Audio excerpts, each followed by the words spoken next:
ইয়া আইয়ুহাল্লাযীনা আমানু তুবু ইলাল্লাহি তাওবাতান নাসুহা। ও গোলাম, তওবা করো, তওবার মতো তওবা করলে তোমাদের জিন্দেগীর সব গুনাহ মাফ করে দিবে কে? কুল ইয়া ইবাদিয়াল্লাযীনা আসরাফু আলা আনফুসিহিম লা তাকনাতু মির রাহমাতিল্লাহ ইন্নাল্লাহা ইয়াগফিরুয যুনুবা জামিআ ইন্নাহু হুয়াল গফুরুর রহিম। সুবহানাল্লাহ পড়েন। আল্লাহ ডেকে বললেন, গোলাম, যারা জুলুম করেছো, নফসের উপর জুলুম করেছো, অন্যায় করেছো, পাপ করেছো, আমার রহমত থেকে নিরাশ হয়ো না। ক্ষমার মতো ক্ষমা চাইলে আমি তোমার জিন্দগির সব গুনাহ ক্ষমা করে দিতে পারি। চিল্লায় বলেন ঠিক কিনা? এজন্য মুমিন কখনো নিরাশ হয় না। আবার আল্লাহ বললেন, লা তাইআসু মির রাউহিল্লাহ, আমার রহমত, আমার দয়া, আমার ভালোবাসা থেকে নিরাশ হয়ো না। ইন্নাহু লা ইয়াইআসু মির রাউহিল্লাহি ইল্লাল কওমুল কাফিরুন, কাফির ছাড়া, গাদ্দার ছাড়া, মুনাফিক ছাড়া আমার রহমত, আমার দয়া, আমার ভালোবাসা থেকে কোনো মুমিন নিরাশ হতে পারে না। Never lose hope, never give up, never give up, কখনো আশা ছাড়া যাবে না। নেভার লুজ হোপ, কখনো নিরাশ হওয়া যাবে না। মুমিন কখনো নিরাশ হতে পারে। আপনি কত পাপ করেছেন, আপনি কত অন্যায় করেছেন, আপনি কত ভুল করেছেন, আপনি নিজের উপরে কত জুলুম করেছেন। আপনার পাপ, অন্যায় আর গুনাহগুলো যদি হয় খালের পানির সমান, বিলের পানির সমান, জেনে রাখবেন আল্লাহর দয়া হলো সাগরের পানির সমান। আমাদের পাপ আর অন্যায় যদি হয় পাহাড়ের সমান, আল্লাহর দয়া আকাশের সমান। আমাদের পাপ আর অন্যায় যদি হয় আকাশের সমান, আল্লাহর দয়ার ভালোবাসা হলো তার আরশের সমান। ঠিক কিনা? কত পাপ আপনি করেছেন, চোখের পানি ঝেড়ে জায়নামাজটা বিছিয়ে আল্লাহর কাছে ক্ষমা চান। চাওয়ার মতো চাইলে সব গুনাহ মাফ করে দিতে পারে কে? এজন্য রাব্বুল আলামিন বলেন, গোলাম তওবা কর। তওবাকারীদেরকে পছন্দ করে কে? বিশ্বনবীর আগের গুনাহ মাফ, পরের গুনাহ মাফ। বিশ্বনবীর জীবনে কোনো গুনাহ নাই, তারপরেও বিশ্বনবী বলেন, ওয়াল্লাহি লা আস্তাগফিরুল্লাহ ওয়া আতুবু ইলাইহি ফিল ইয়াউমি আকসার মিন ৭০ মাররা। আমি প্রতিদিন আল্লাহর কাছে ৭০ বারেরও বেশি তওবা করি।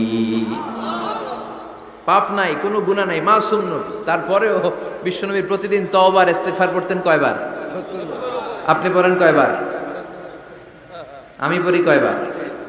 পাপহীন নবী, মাসুম নবী যদি ৭০ বারেরও বেশি তওবা করে, আমাদের করা দরকার কয়বার? কথা বলেন। এজন্য সাইয়েদনা আদম আলাইহিস সালাম ভুল করেছে, আমরাও ভুল করি। সাইয়েদনা আদম আলাইহিস সালামকে আল্লাহ ক্ষমা করে দিয়েছেন, আমাদেরকেও ক্ষমা করে দিবে কে? আল্লাহর দয়া, আল্লাহর ভালোবাসা, আল্লাহর করুণা যে কত বিশাল আমাদের কোনো ধারণাই নাই। আল্লাহ ভালোবাসাকে তৈরি করে ১০০ টুকরা করলেন।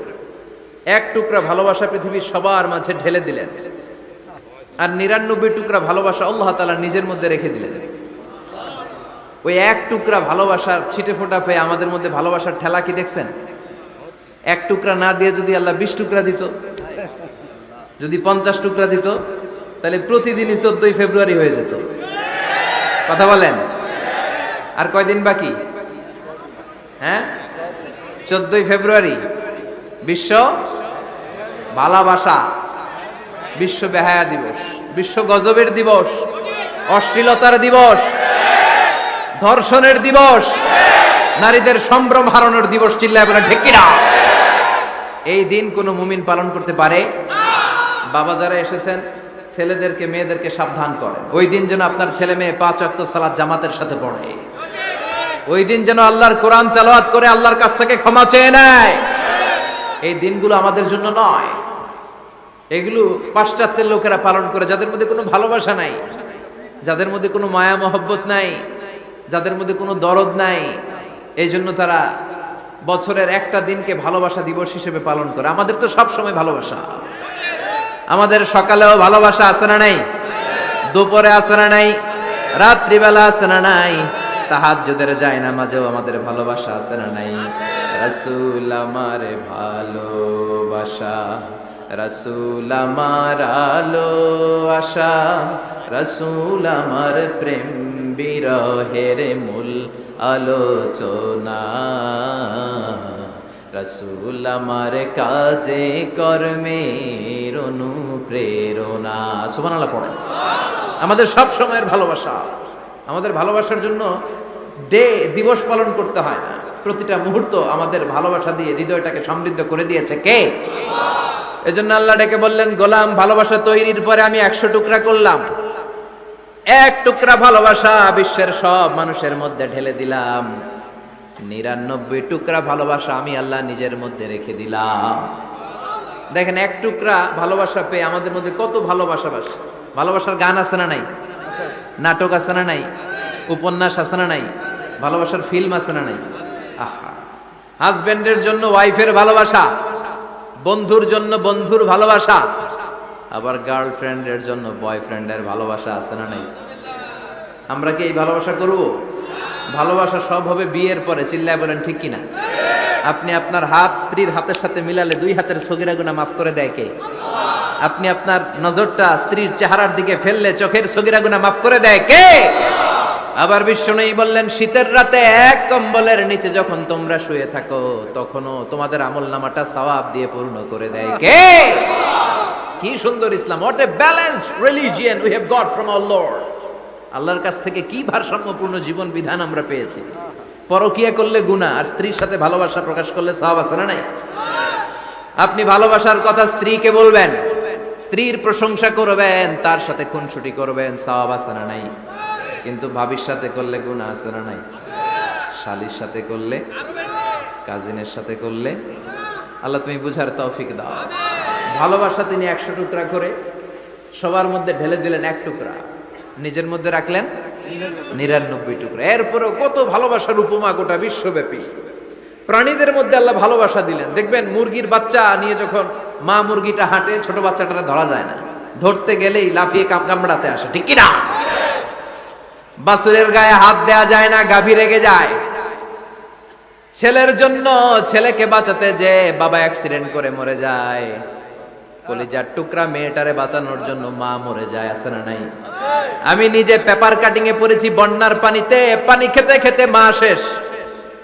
দুধের বাচ্চাটা মেয়েটারে বালতির মধ্যে ধরে মা মাথার উপরে তুলে ধরেছে, বন্যার পানি খেতে খেতে মা শেষ, বাচ্চা মরে নাই। তার মানে কলিজার টুকরা মেয়ের জন্য মা জীবন বিলিয়ে দিয়েছে। 1 টুকরা ভালোবাসার ছিটে ফোঁটা তোমরা পেয়েছো।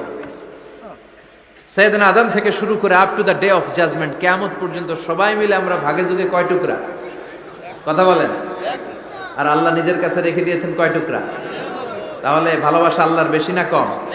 আল্লাহ তুমি দয়ার সাগর, রহমানুর রহিম, তোমার দয়ায় পূর্ণ আমার সারা নিশিদিন, তোমার দয়ায় পূর্ণ আমার সারা নিশিদিন। সুবহানাল্লাহ পড়ো। আল্লাহর যে এই অপার দয়া ভালোবাসা, এটার উপর আস্থা আছে তো? নাকি নিজের ঈমান আর আমলের উপর আস্থা রাখবেন? আমাদের আমল, আমাদের ইবাদত, আমাদের সালাত, যাকাত, এগুলো আমাদেরকে জান্নাতে নিতে পারবে? আমাদেরকে জান্নাতে নিতে পারে শুধুমাত্র কেবলমাত্র আল্লাহর দয়া আর ভালোবাসা। আমরা যে লোক দেখানো নামাজ পড়ি, ইবাদত করি, আল্লাহর কসম এটা মিজানের পাল্লা রেখে দিলে এটার কোনো ওজনই হবে না। আমাদের আশার জায়গা, ভরসার জায়গা একটা, সেটা হলো আল্লাহর দয়া। চিল্লায় বলেন ঠিক কিনা? বনি ইসরাইলের এক আবেদ 100 বছর আল্লাহর ইবাদত করেছে। In the day of judgment আল্লাহ তাআলা ওই আবেদকে বলবে, উদখুলিল জান্নাতে বিরহমাতি, go to the paradise with my mercy, আমার দয়ায় ভালোবাসায় জান্নাতে ঢুকে যাও। ওই আল্লাহর ওলি বলবে, বালবি আমালি, আল্লাহ আমি আমার আমল দিয়ে যেতে চাই, আপনার দয়া দিয়ে জান্নাতে যাওয়া লাগবে কেন? আমি নামাজ তো কম পড়ি নাই, জিকির তো কম করি নাই, তাহাজ্জুদ তো কম পড়ি নাই। আল্লাহ বলবেন, তাই এত তাহাজ্জুদ পড়েছিস, আমি যে চোখ দিয়েছি এই চোখের নেয়ামতের শুকরিয়াই তো তোর আদায় হয় না। এই 2টি চোখ দিয়েছ বলে দেখি যে কত অপরূপ, নয়নাভিরা খেতে খামারের জুড়াই জ্বালা বিধুর ধূপ, তোমার দেয়া চোখের শুকুর জানাবো তার ভাষা কই, যতই দেখি ততই যেন পলক ছাড়া চেরই, ঠিক কি না? আল্লাহ বললেন এই যে একটা চোখ দিয়েছি, এই চোখের নেয়ামতের শুকরিয়াই তো আদায় হয় না। তুই আমার সাথে হিসাব করলি, ওকে ওকে, লেটস মেক এ ক্যালকুলেশন, চল একটা হিসাব করি। তোর 100 বছরের ইবাদত এক পাল্লা রেখে দিলাম, আর আমি দয়া করে মায়া করে পৃথিবীর নাজ নেয়ামত আর সৌন্দর্য দেখার জন্য যে তোকে চোখ দিয়েছি, দুটা চোখ নয়, একটা চোখ আরেক পাল্লায় রেখে দিলাম। ওজন দেওয়ার পর দেখা যাবে মুহূর্তের মধ্যে চোখের পাল্লাটা ভারী হয়ে গেছে। আল্লাহ বলবেন এখন হিসাব বলেই, you have to go to the hell fire, তোকে এখন জাহান্নামে যেতে হবে, যা জাহান্নামে যা।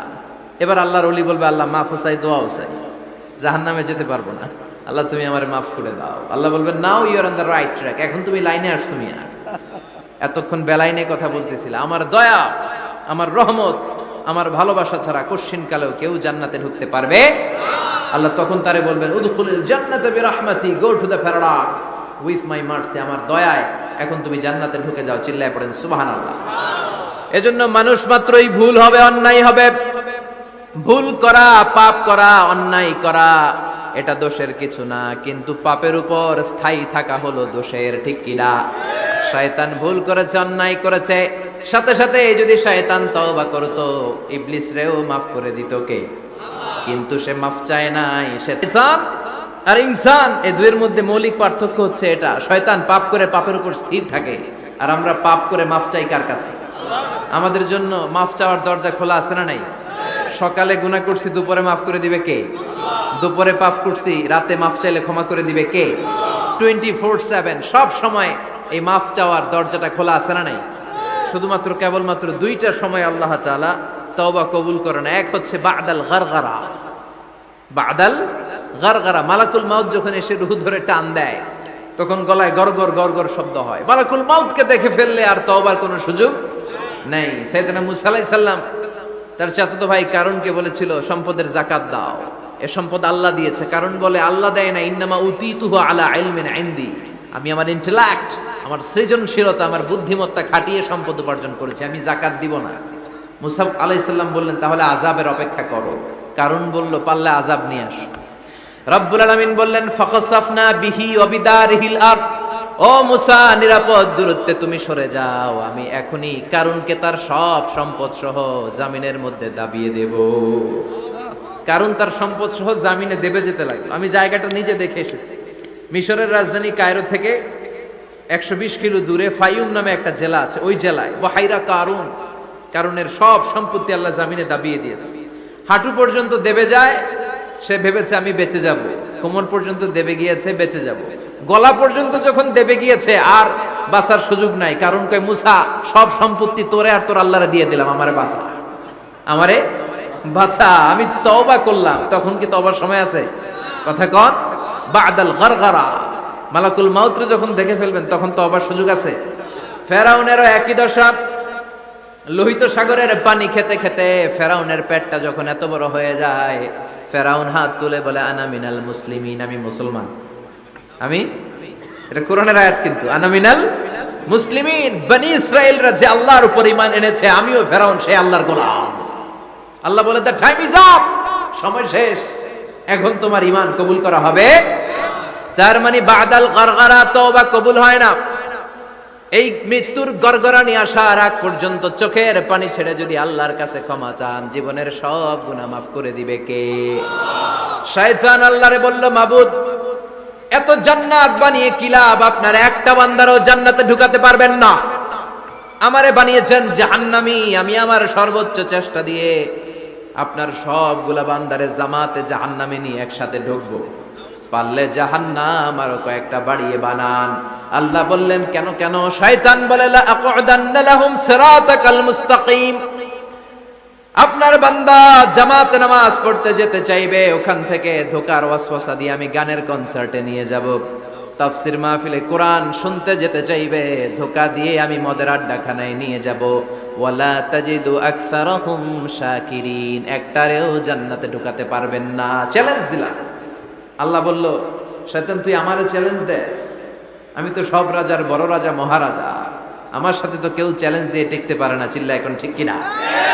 শয়তান তুই চ্যালেঞ্জ দিলি, আমিও তোর চ্যালেঞ্জ দিলাম। ওয়া ইজ্জতি ওয়া জালালি ওয়া ইরতিফাই মাকানি, আমার ইজ্জতের কসম আমার জালালিয়াতের কসম, আমার মহানত্বের কসম, আমার ক্ষমতা আর দাপটের কসম, আজীবন আমার বান্দা গুনাহ করবে, পাপ করবে, অন্যায় করবে, কোন এক তাফসীর মাহফিলে এসে চোখের পানি ছেড়ে যখন ক্ষমা চাইবে, আমি জীবনের সব গুনাহ মাফ করে দেব। আমি আমার বান্দার জীবনের সব গুনাহ মাফ করে দিয়ে জান্নাতে ঢুকায় দেব। তখন তুই কি করবি? লা আগফিরান্না লাহুম মা দামু ইস্তাগফিরুনি, যতক্ষণ আমার বান্দা আমার কাছে ক্ষমা চাইবে, আমি আমার বান্দার জীবনের সব গুনাহ মাফ করে দেব। সুবহানাল্লাহ পড়ে। এজন্য রাব্বুল আলামিন বলেন, ইয়া আইয়ুহাল্লাযীনা আমানু তুবু ইলাল্লাহি তাওবাতান নাসুহা, তওবার মতো তওবা করো। তওবার মতো তওবা করলে যত বড় অন্যায় হোক, পাপ হোক, গুনাহ হোক, সব গুনাহ মাফ করে দিতে পারে কে? সাইয়েদনা আদম আলাইহিস সালাম ভুল করলেন, শত শত বছর কাঁদলেন।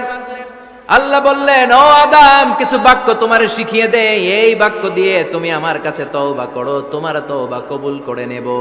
সাইয়েদনা আদম বললেন, রব্বানা, পড়েন, রব্বানা যালামনা আনফুসানা ওয়া ইল্লাম তাগফির লানা ওয়া তারহামনা লানাকুনান্না মিনাল খাসিরিন।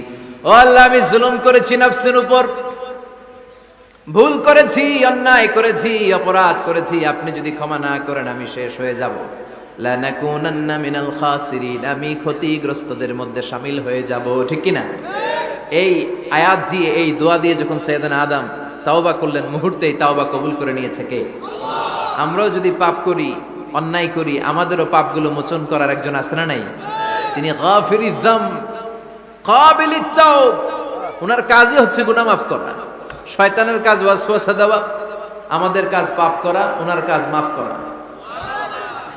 আল্লাহ ডেকে বলে, গোলাম, তোরা যদি পাপ না করতি আর বারবার মাফ না চাইতি, তাহলে তোদেরকে ধ্বংস করে দিয়ে জমিনের বুকে এমন একটা জাতি আমি বানাতাম যারা পাপ করতো আর মাফ চাইতো, আর আমি মাফ করতাম। সুবহানাল্লাহ পড়ো।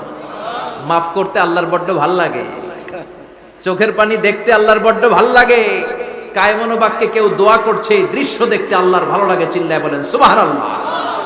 এজন্য পাপ আমাদের যত বড় হোক, আমাদের জন্য মাফ আছে না নাই?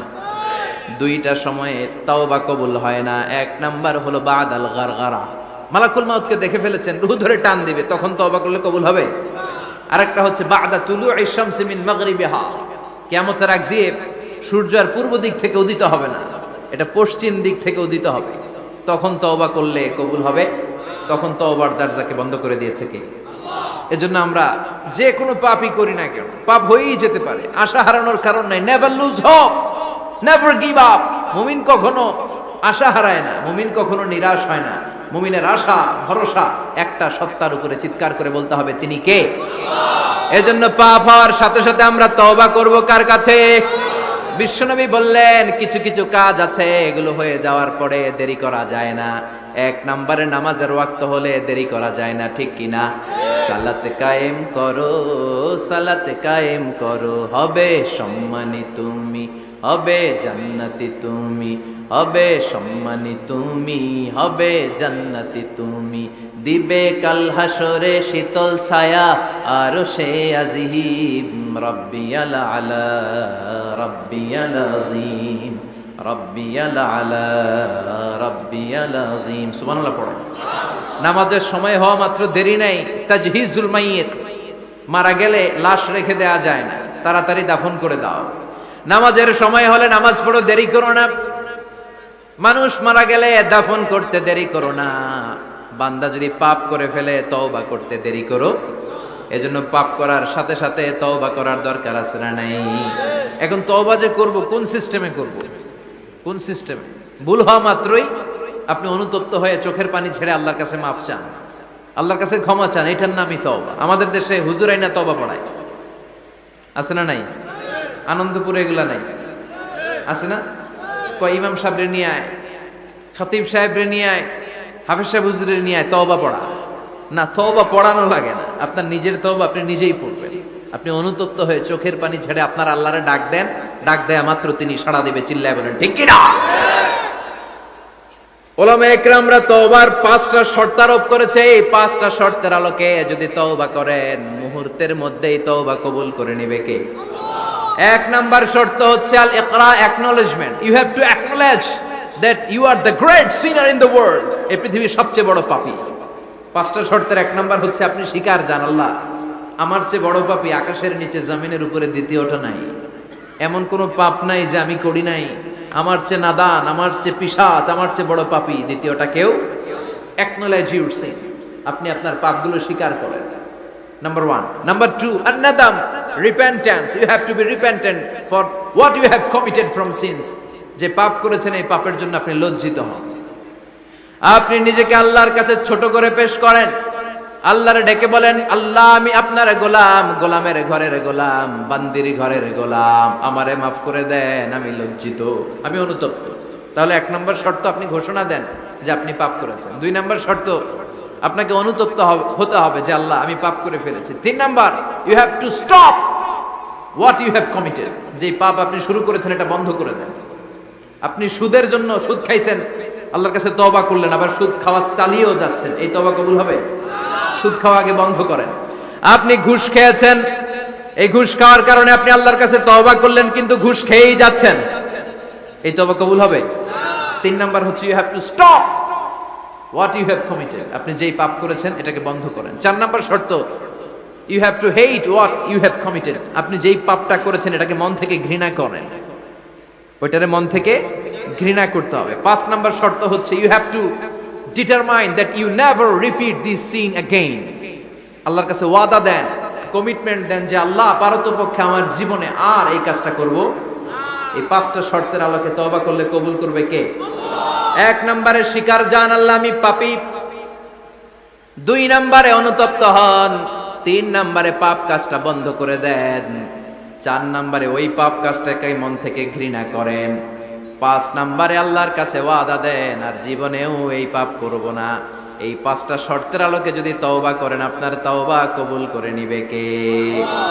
এজন্য যত পাপ যত অন্যায় আমরা করি না কেন, আমাদের এই পাপগুলো অন্যায়গুলো ক্ষমা করার একজন আছে না নাই? তিনি কে? এজন্য সব সময় তওবা করতে রাজি আছেন তো? প্রতিদিন শত শতবার তওবা করতে রাজি আছেন? প্রতিদিন শত শতবার ইস্তেগফার পড়তে রাজি আছেন? বিশ্বনবী প্রতিদিন 70 বারেরও বেশি ইস্তেগফার করতেন।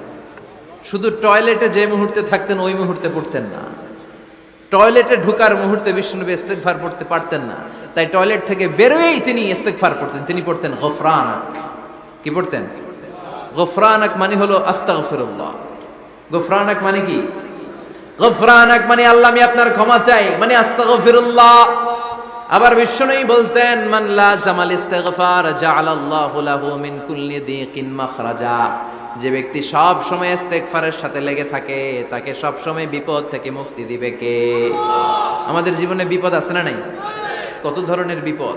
যে কোনো সময় অসুস্থ হয়ে যেতে পারি, যে কোনো সময় দুর্ঘটনার কবলে পড়তে পারি, যে কোনো সময় গুম হয়ে যেতে পারি। কথা কন, এদেশে গুম টুম নাই মনে হয়, ক্রস ফায়ার নাই, কে কোন সময় গুম, কে কোন সময় নাই, কোনো ঠিক নাই। আল্লাহ বিশ্বনবী বললেন মান লাজিমাল ইস্তিগফার জাআলাল্লাহু লাহু মিন কুল্লি দিকিন মাখরাজা।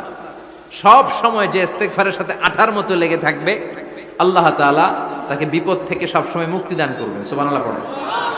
দুই নম্বরে বিশ্বনবী বললেন অমিন কুল্লি হাম্মিন ফারাজা। ওই ব্যক্তিকে রব্বুল আলামিন সব ধরনের দুশ্চিন্তা থেকে মুক্তি দিয়ে দিবেন। আমাদের জীবনে দুশ্চিন্তা আছে না নাই? টেনশন নাই কার কার? হাত তোলেন তো। যে হুজুর আমার কোনো টেনশন নাই। আপনার টেনশন নাই, মাশাআল্লাহ। আমার সাথে দেখা করবেন আলোচনার পর। টেনশন ছাড়া মানুষ আছে? বাসার টেনশন, মরার টেনশন, কবরের টেনশন, ক্যারিয়ারের টেনশন, বিদ্যুৎ বিলের টেনশন, গ্যাসের বিলের টেনশন, বাড়ি ভাড়ার টেনশন আছে না নাই? বিশ্বনবী বললেন টেনশন ছাড়া মানুষ নাই। সব সময় আঠার মতো যে ইস্তেগফারের সাথে লেগে থাকবে তাকে টেনশন মুক্ত করে দিবে কে? তিন নাম্বার ওয়ারযুকহু মিন হাইসু লা ইয়াহতাসিব। এমন জায়গা থেকে আল্লাহ তাআলা রিজিকের ব্যবস্থা করে দিবেন সে কল্পনাও করতে পারবে না। আমি নিজে এটার প্রমাণ পেয়েছি। অনেক অনেক সময় আমি কল্পনাও করি নাই যে এখান থেকে আমার রিজিকের ব্যবস্থা হতে পারে। এমন পরিমাণে রিজিকের ব্যবস্থা এসেছে দুই হাতে নিয়েও কুলাতে পারি নাই। এজন্য সব সময় চলতে ফিরতে উঠতে বসতে ইস্তিগফারের সাথে লেগে থাকার দরকার আছে না নাই? আবার বিশ্বনবী বললেন সদা সর্বদা যারা সব সময় ইস্তেগফার পড়বে, আল্লাহর পক্ষ থেকে কোনো আযাব গজব তাদের উপর পাকড়াও হবে না। ওয়া মা কানাল্লাহু মুআযযিবাহুম ওয়া হুম ইস্তাগফিরুন। সুবহানাল্লাহ। যতক্ষণ তুমি ইস্তেগফার পড়বে আল্লাহর পক্ষ থেকে প্রোটেকশন আছে না নাই? তাহলে চারটা জিনিস পেলেন। এক নম্বরে বিপদ থেকে মুক্তি দিবে কে? টেনশন মুক্ত করে দিবে কে? রিজিকের ব্যবস্থা করে দিবে কে? আল্লাহর আযাব আর গজব থেকে আপনার হেফাজতে রাখবে কে? ইস্তেগফার পড়ার 5 নাম্বার ফজিলত হচ্ছে সব সময় ইস্তেগফার করলে আপনি মুস্তাজাবুদ দাওয়া হয়ে যাবেন। কি হয়ে যাবেন? মানে দোয়া করলেই কবুল করবে কে? মুস্তাজাবুদ দাওয়া, এই টার্মিনোলজি, এই পরিভাষাটাকে আজকে প্রথম শুনলেন? খেয়াল রাখবেন, মুস্তাজাবুদ দাওয়া মানে এমন ব্যক্তি যেই ব্যক্তি দোয়া করতে দেরি কিন্তু দোয়া কবুল হতে দেরি হয়। হাত তুলে দোয়া করতে দেরি, মুহূর্তেই দোয়া কবুল করে নেয় কে? আপনি যদি সব সময় ইস্তেগফারের আমলটা করেন আপনারে মুস্তাজাবুদ দাওয়া বানিয়ে ফেলবে কে? আপনারা ইমাম আহমদ ইবনে হাম্বলের নাম শুনেছেন? আমাদের ইসলামে 4টা মাযহাবের প্র্যাকটিস আছে, অনুশীলন। হানাফি, শাফিঈ, মালিকি। 4 নাম্বারটা কথা কন। আরো অনেক মাযহাব আছে কিন্তু এই 4টা মাযহাব বেশি প্রসিদ্ধ। গোটা বিশ্বের মানুষগুলো কোরআন সুন্নাহর আলোকে যে আমলগুলো করে এটা 4টা মাযহাবের রেফারেন্সের সাথে কোনো না কোনো ভাবে মিলে যায়। এটার প্রথমটা হচ্ছে হানাফি, দ্বিতীয়টা শাফিঈ, তৃতীয়টা 4 নম্বরটা সবাই বলেন কি নাম? হাম্বলি। ইমাম আহমদ ইবনে হাম্বল এই মাযহাবের ধারক, বাহক, প্রতিষ্ঠাতা। তিনি ছিলেন জগৎ বিখ্যাত মুহাদ্দিস, জগৎ বিখ্যাত মুহাদ্দিস। ওনার পুরো জীবনটা উনি হাদিস সংগ্রহের কাজে ব্যয় করেছেন এবং একক স্বতন্ত্র হাদিসের গ্রন্থ হিসেবে পৃথিবীর সবচাইতে বড় যে হাদিসের কিতাব ওইটার নাম হচ্ছে মুসনাদে আহমদ ইবনে হাম্বল। যারা আলেম ওলামা আছেন জানেন না? মুসনাদে আহমদ ইবনে হাম্বল, এটার মধ্যে প্রায় 40,000 হাদিসের কম্পাইলেশন আছে। সুবহানাল্লাহ। বাড়িতে গিয়ে বললেন এত বিশাল হাদিসের গ্রন্থের রচয়িতা। ওনার শেষ জীবনে উনি হাদিস সংগ্রহের জন্য সফর করতেন। শীতের এক রাতে তিনি সফরে বেরিয়েছেন। এক মসজিদে মাগরিব আর এশার সালাত পড়ে তিনি ভাবলেন ফজরের সালাত এই মসজিদে পড়ে সকালবেলা বেরোবো, যেহেতু বাইরে শীত, কই আর যাব। ব্যাগ থেকে কাঁথা বের করে হাদিস পড়তে শুরু করেছেন আর ভাবলেন হাদিস পড়তে পড়তেই রাতটা কাটিয়ে দিব। কিন্তু মসজিদের দারোয়ান এসে বলে, মুরব্বী মসজিদে তো থাকা যাবে না, আপনি বেরোন। আহমদ ইবনে হাম্বল অনুনয় বিনয় করলেন যে তোর কাছে হাত জোর করে ক্ষমা চাই বাবা, এই শীতের রাতে আমারে বের করে দিস না, আমি রাতটা মসজিদে কাটাতে চাই। আমি ফজরের নামাজেরও মুসল্লি এই মসজিদে, আমি ফজর পরে তারপরে যাব। দারোয়ান সে না ছোট বান্দা, সে বলে না মসজিদে থাকতে পারবেন না, বেরোন বেরোন। না বেরোলে গাট্টি সহ ঘাট ধাক্কা দিয়ে বের করে দেবে। চিনতে পারে নাই যে এটা মুহাদ্দিসুদ দাহর, এ যুগের সর্বশ্রেষ্ঠ মুহাদ্দিস ইমাম আহমদ ইবনে হাম্বল। এখন উনি আর কি করবেন, কিছু করতে না পেরে ব্যাগ নিয়ে বের হয়ে গেলেন। প্রচন্ড শীতের রাতে, কনকনে শীতে তিনি কাঁপছেন। হাঁটতে হাঁটতে চলতে চলতে হঠাৎ দেখলেন একটা বাজার। ওই বাজারে এক খাব্বাজ, রুটির দোকানদার, শাবুন খাব্বাজ, যুবক রুটি বানাচ্ছে। যে সালাম দিলেন, আসসালামু আলাইকুম। বাবা, শীতের রাতে বিপদে পড়েছে, যাওয়ার জায়গা নেই। তোমার যে চুলাতে তুমি রুটি বানাও, এই চুলার পাশে বসে যদি সারা রাত আমি কাটিয়ে দেই আর চুলা থেকে আগুন পোয়াই, তোমাকে কোনো ক্ষতি হবে? যুবক বলেন না না, কোনো ক্ষতি হবে না। আহলান ওয়া সাহলান, আমার হাবান বিক, খোশ আমদেদ, এটা তো খোশ নসিব আমার। আপনি আগুন পোহালে আমার সমস্যা কি? আসেন। ইমাম আহমদ ইবনে হাম্বল যুবককে শুকরিয়া জানিয়ে, আল্লাহর শুকরিয়া করে চুলার পাশে বসে আবার হাদিস পড়তে লাগলেন। কিন্তু তিনি লক্ষ্য করলেন যে যুবকটা একটু পর পর আওয়াজ করে পড়ে আস্তাগফিরুল্লাহ। কি পড়ে? আটা দিয়ে রুটি বানায়, পড়ে আস্তাগফিরুল্লাহ। রুটির খামির বানায়, পড়ে আস্তাগফিরুল্লাহ। খামিরগুলো দলা বেঁধে গোল গোল করে সাজিয়ে রাখে, আর কি পড়ে? বেলুন দিয়ে এগুলোর বলে চুলার ভিতরে ঢুকায় দেয়, আর কি পড়ে? কেউ রুটি কিনতে আসলে তার হাতে রুটি তুলে দেয়, আর কি পড়ে? টাকা দিলে টাকা নিয়ে ক্যাশ বক্সে রেখে দিয়ে কি পড়ে? শুধু পড়ছে আস্তাগফিরুল্লাহ আস্তাগফিরুল্লাহ। ইমাম আহমদ ইবনে হাম্বল তো অবাক, ঘটনা কি? এই যুবকের হলোটা কি? শুধু আস্তাগফিরুল্লাহ। তিনি হাদিসের কিতাবটা বন্ধ করে যুবককে জিজ্ঞেস করলেন, বাবা, আসার পর থেকেই দেখছি তুমি শুধুই পড়ছো আস্তাগফিরুল্লাহ আস্তাগফিরুল্লাহ আস্তাগফিরুল্লাহ, ঘটনাটা কি? কেন এত তুমি ইস্তেগফার পড়ো? যুবক বলল, এটা আমার একটা